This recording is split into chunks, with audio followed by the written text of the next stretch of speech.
Là, on va continuer dans le domaine culturel, c'est ce qu'on a posé au débat sur le rôle du ministère de la Culture avec Béatrice Massé, donc, comme je l'ai dit, directrice des Transmusicales. Madame Massé, c'est à vous. Bonjour à tous, merci de me donner la parole. Donc effectivement, ce qu'on peut dire sur, comment dirais-je, le rôle du ministère de la Culture, c'est d'abord une ambiguïté sur les droits culturels. Voilà.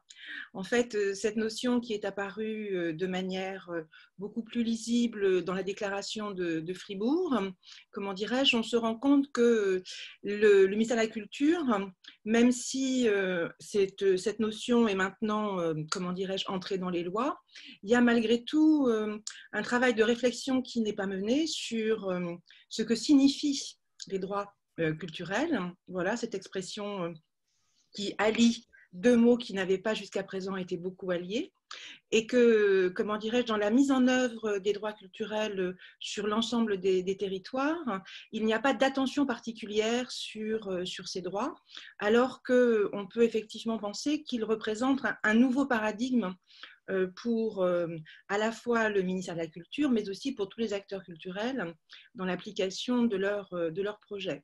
Donc effectivement, on a quand même le sentiment que le ministère est resté sur une posture que je qualifierais de classique, voire académique, et que en fait, le ministère de la Culture n'a que peu évolué par rapport, comment dirais-je, aux fondamentaux qu'ils ont mis en place à partir de la création du ministère en 59.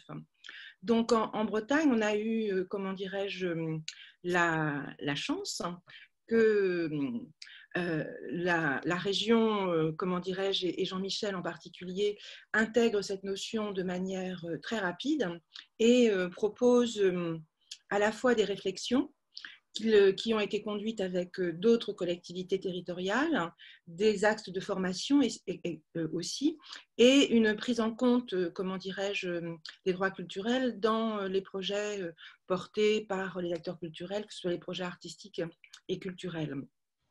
Et donc, on est en situation un petit peu de, comment dirais-je, je dirais de déconnexion. Ça, c'est mon analyse, entre justement une politique nationale qui, entre guillemets, n'avance pas, et une réflexion et politique régionale qui, bien au contraire, avance et propose une nouvelle manière de réfléchir, une nouvelle manière de penser et donc une nouvelle manière d'agir. Et donc, on est dans un moment, je dirais, comment dirais-je, où ça avance peu, du fait de la position comment dirais-je, de l'État sur ce domaine. Il n'y a pas de mise en perspective et il n'y a pas, on va dire, de refonte, voilà, de la politique nationale. Voilà où j'en suis. Et bien sûr, je pense que, comment dirais-je, Jean-Michel va largement compléter et prolonger.